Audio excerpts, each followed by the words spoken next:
Welcome to Walking with Jesus Bible Study. We are going to be in the book of Proverbs, chapter 3, verse 5.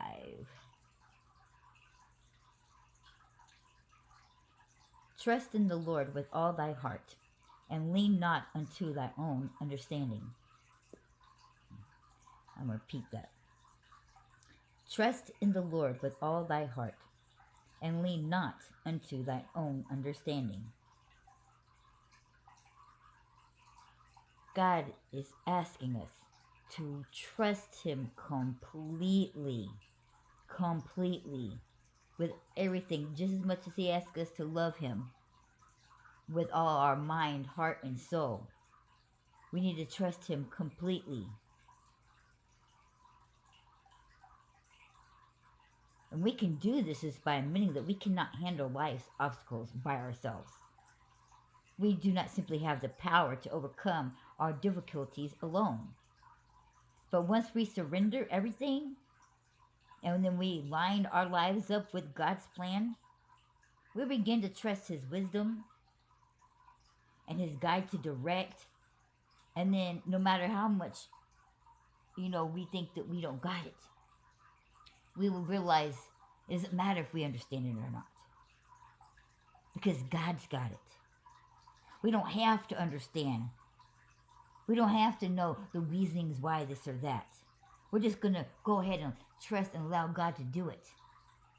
Knowing that it isn't whatever outcome we could possibly think of, that because it's God's doing it, that the outcome will always be for our benefit, will always be good. Not like if we was to trust somebody to do a job and we don't know if the outcome will become good or bad, if they're going to botch the job. Example, if somebody had somebody to make them a wedding dress and it comes out looking like, I don't know what, just a bunch of rubber tires sewed together, just totally not at all what you was thinking, just because it was homemade. We know that if we let God do it, the outcome's always going to be good. In fact, the outcome will always be better than we could have imagined, better than we could ever dreamed of. What? Because it's God who is doing it. Not no human. God.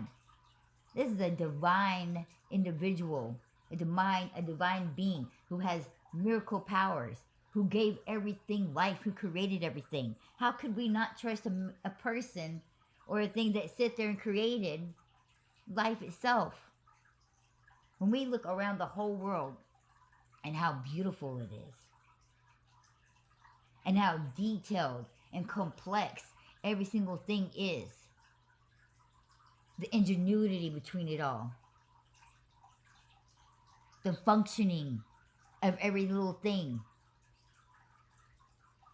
how could we not trust Him when He does such beautiful, beautiful creations? Mountains, waterfalls, rivers, the sunsets.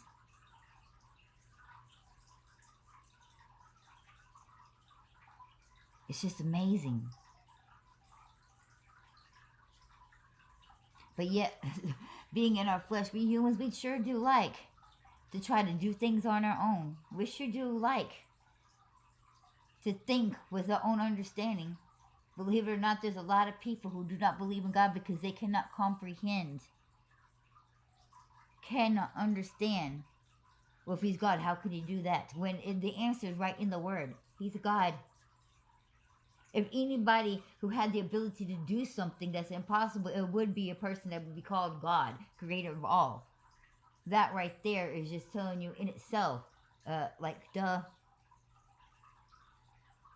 But because we are, I wouldn't even say simple-minded. A lot of times, with all its intelligence and complexity, it's very simple. A lot of things are just very common sense and just right there in front of us. But we spend too much time overdoing it, overthinking it, over questioning, over wondering. That we will deny something from all this overness when it was just very simple.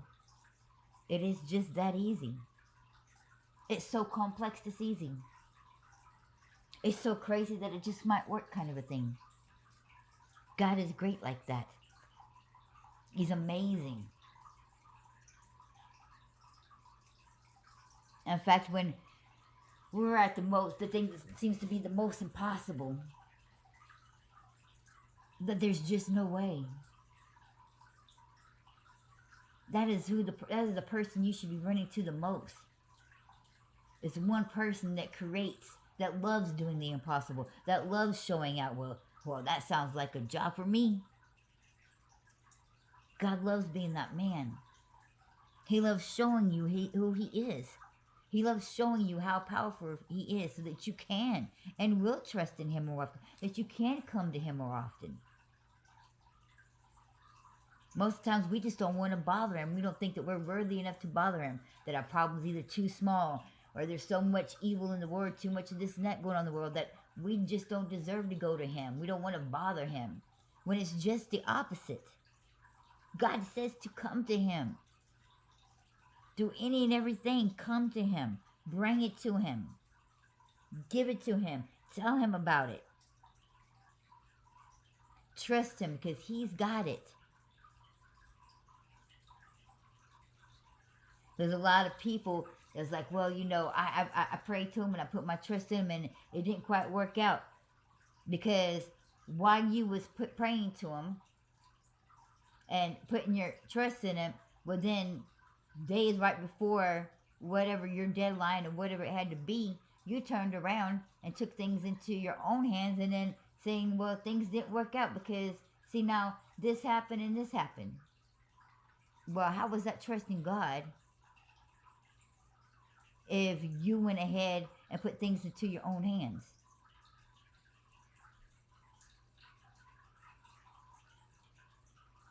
You know, a lot of us are messing up God's will and our plans from our prayers and doing things because we want to do them our way, thinking that we have the ability to do so. And then we wonder why our prayers were not answered correctly, or why this didn't go out, why we think, or you thought, well, I put my trust in God, it didn't quite work out. Well, you didn't put your trust in God. You may think you did, but you overstepped your trust. You didn't fully trust him. You didn't give it all up to him. You want the big marvelous things to be shown out in your life by accepting God's will. But when you pray for things that you want, because you think that's where you should be in life, and that's what you should be doing, and what you should be asking for, and not exact, that doesn't mean it's exactly that's God's will. You're not asking for God's will because you don't know what God has planned for you. You don't know what his will is for you. So when he goes and answers those prayers, because that's what you keep praying for. The Lord, I want this job over here, and I want to go over here, and I want to go do this, and you just keep on a prayer for it, and he's like, well, okay, I wish you would have trusted my plan, and just said, God, just do with me as you will. That's trusting God fully. Not asking him for this job, not asking him to go over here and to go do that. But to pray to him and say, God, what is your will for me? I'm going to sit back and wait because I know you're just going to come through. I'm just going to keep on doing what it is that I'm doing right now. Because I know you would come to me, you would guide me, and you would show me. Lord, I'm sitting here waiting on you, Lord. Just let your will be done. Let your plan be put into motion and on your perfect time. Because, Lord, I trust you and I'm waiting on you. And then sit and wait on the Lord. That's putting all your trust in. That's just throwing everything in the bag right there. And man, then you get those people who do that. And then you wonder why, well, dang, look what all this. Because God's will is more fabulous than anything that you can ever ask for, ever dream of, or hope for. But you gotta go all in. Some of you guys are not going all in. You're trusting, but then you're throwing in your wants. You're throwing in what you think that God has planned for you. Wait on the Lord. And you know he likes to wait for that perfect timing